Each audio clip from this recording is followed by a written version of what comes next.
Hi, I'm Nathan Tannenbaum with these stories from the Las Vegas Review-Journal. Before we look to Monday's editions of the RJ First, please, a quick look at some recent stories worth checking out if you haven't already done so.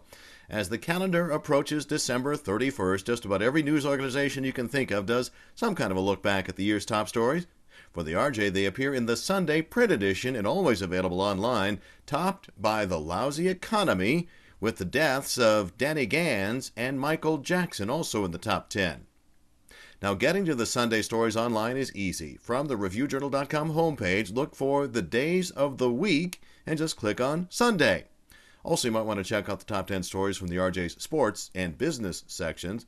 And speaking of the ReviewJournal.com homepage, may we call your attention to two multimedia items.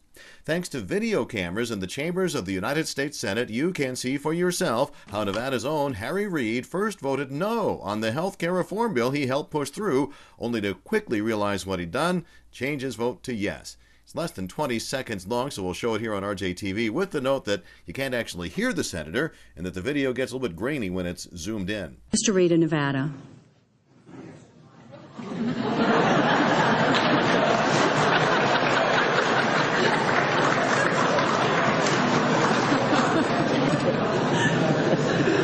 Mr. Reid of Nevada, aye.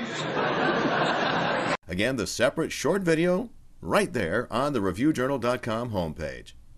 And we hope you saw RJ photographer K.M.Cannon's pictures that accompanied reporter Keith Rogers' story on the annual bird count up near Corn Creek. It's been dry here for a number of years, and so a lot of the natural foods that one might expect to find are not here, and that's definitely going to affect bird numbers. But you get to a place where there's water and there is food and cover for birds, we're seeing the birds that we expect to see.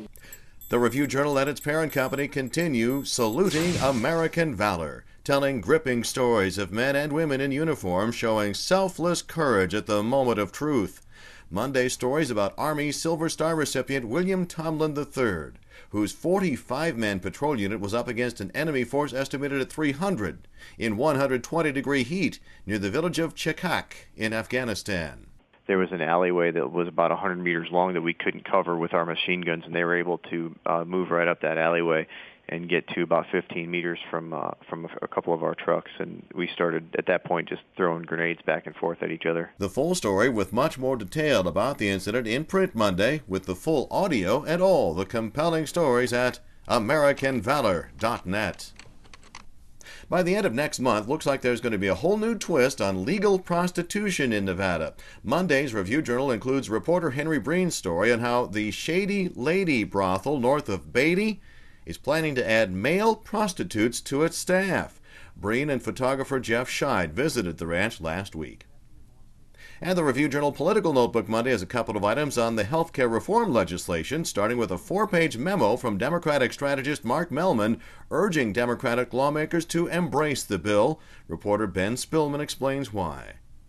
Spillman also talks about how the Nevada Cancer Institute came up as part of the massive package.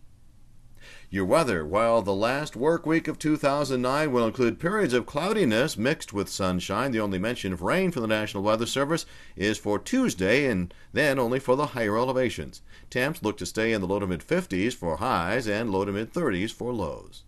As always, for breaking news 24/7, you're at the right spot, ReviewJournal.com.